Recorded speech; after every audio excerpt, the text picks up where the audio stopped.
ಗೃಹಲಕ್ಷ್ಮಿ ಹಣದ ಬಗ್ಗೆ ಕೇಳಿದ್ದಕ್ಕೆ ಸಚಿವೆ ಹೆಬ್ಬಾಳ್ಕರ್ ಗರಂ ಆಗಿದ್ದಾರೆ. ಹಣ ಯಾವಾಗ ಬಿಡುಗಡೆ ಅನ್ನೋ ಪ್ರಶ್ನೆಗೆ ಹಾರಿಕೆ ಉತ್ತರ ಕೊಟ್ಟಿದ್ದಾರೆ. ನಿಮಗೆ ಪ್ರತಿ ತಿಂಗಳು ಸರಿಯಾಗಿ ಸಂಬಳ ಕೊಡ್ತಾರಾ?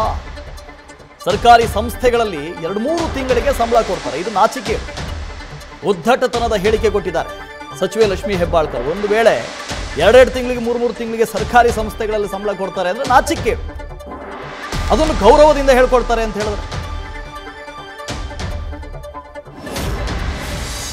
ಬರಲಿಲ್ಲ ಅಂತಂದ್ರೆ ಮುಂದಿನ ತಿಂಗಳು ಬರೋದಿಲ್ಲ ಅಂತ ವಿರೋಧ ಪಕ್ಷದವ್ರು ಹೇಳ್ತಾರೆ. ನಾ 500 ಫೋನ್ ಕಾಲ್ಗೆ ಇಲ್ಲ ಅಮ್ಮ, ನಾವು ಕೊಟ್ಟ ವಚನ ಭ್ರಷ್ಟರಲ್ಲ, ನಾವು ವಚನವನ್ನ ಇಟ್ಕೊಳ್ತೀವಿ, ಕೊಡ್ತೀವಿ ಅಂತ ನಾನು ಹೇಳಿ ನಿಮ್ಗೆ ಸಂಬಳ ಪ್ರತಿ ತಿಂಗಳು ಕರೆಕ್ಟ್ ಆಗಿ ಕೊಟ್ಬಿಡ್ತಾರ. ಪ್ರತಿ ತಿಂಗಳು 1ನೇ ತಾರೀಕು ಕರೆಕ್ಟ್. ಬಟ್ ಸರ್ಕಾರಿ ಸಂಸ್ಥೆಗಳಲ್ಲಿ ಸಂಬಳ 1 ತಿಂಗಳು ಕೊಡ್ತಾರೆ, 3 ತಿಂಗಳಿಗೊಮ್ಮೆ ಕೊಡ್ತಾರೆ, ಒಮ್ಮೊಮ್ಮೆ 2 ತಿಂಗಳು. ಸರ್ಕಾರದಲ್ಲಿ ಖಂಡಿತವಾಗ್ಲೂ ಹಂಗಾಗುತ್ತೆ. ಕೊಡೋದಿಲ್ಲ, ತಮಗೂ ಎಲ್ಲ ಗೊತ್ತಿದೆ. ಯಾಕೆ ನನ್ನ ಬಾಯಿಂದ ಇದು ಇವತ್ತಿಂದಲ್ಲ, ಇದು ನಾನು ಈ ಸರ್ಕಾರ ಹೇಳ್ತಾ ಇಲ್ಲ.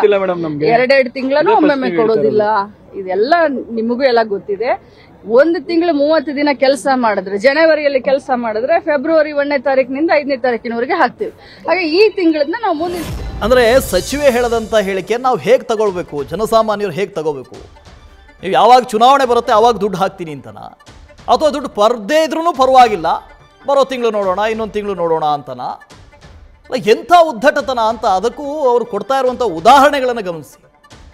ಸರ್ಕಾರಿ ಸಂಸ್ಥೆಗಳಲ್ಲಿ ಸಂಬಳ ಆಗ್ಬಿಡ್ತಾ, ಪ್ರತಿ ತಿಂಗಳು ಸಂಬಳ ಬಂದುಬಿಡುತ್ತಾ ನಿಮಗೆ? ಕೇಳೋ ಪ್ರಶ್ನೆ ಗಮನಿಸಿರಿ. ಸರ್ಕಾರ ಕೊಡಬೇಕು. ನೀವು ಒಂದೊಂದು ತಿಂಗಳಿಗೆ ಹಂಗಾರೆ ಸಂಬಳ ಕೊಡ್ತಾ ಇಲ್ಲ ಅಂದರೆ ಸರ್ಕಾರಿ ನೌಕರರಿಗೂ ಸಂಬಳ ಹೋಗ್ತಾ ಇಲ್ಲ ಅಂತ. ಹೌದಾ? ಸಂಬಳ ಕೊಡೋದಕ್ಕೆ ದುಡ್ಡಿಲ್ಲ ಅಂತ ಸರ್ಕಾರದ ಬಳಿ. ಹೌದಾ? ಇತ್ತೀಚೆಗೆ ಚುನಾವಣೆ ಆಯಿತು, ಬೈ ಎಲೆಕ್ಷನ್, ಉಪಚುನಾವಣೆ. ಆ ಚುನಾವಣೆ ಹೊತ್ತಲ್ಲಿ 3 ತಿಂಗಳ ಗೃಹಲಕ್ಷ್ಮಿಯ ಹಣ ಬಂದಿದೆ. ಹಾಗಾದ್ರೆ ಚುನಾವಣೆ ಹೊತ್ತಲ್ಲಿ ಮಾತ್ರ ಬರೋದಾ? ತಿಂಗಳು ಅಲ್ವಾ ಅದು? ಗ್ಯಾರಂಟಿ ಅಂತ ಬಂದಾಗ ಸರ್ಕಾರ ಹೇಳಿದ್ದು ಪ್ರತಿ ತಿಂಗಳು ಕೊಡ್ತೀವಿ ಅಂತ. ಗೃಹಲಕ್ಷ್ಮಿ ಪ್ರತಿ ತಿಂಗಳು ಮಹಿಳೆಯರ ಅಕೌಂಟಿಗೆ ಇಷ್ಟು ಹಣ ಕೊಡ್ತೀವಿ. ನೀವು ಆವಾಗಲೇ ಹೇಳಬೇಕಾಗಿತ್ತು 2 ತಿಂಗಳಿಗೊಮ್ಮೆ ಕೊಡ್ತೀವಿ, 3 ತಿಂಗಳಿಗೊಮ್ಮೆ ಕೊಡ್ತೀವಿ ಅಂತ.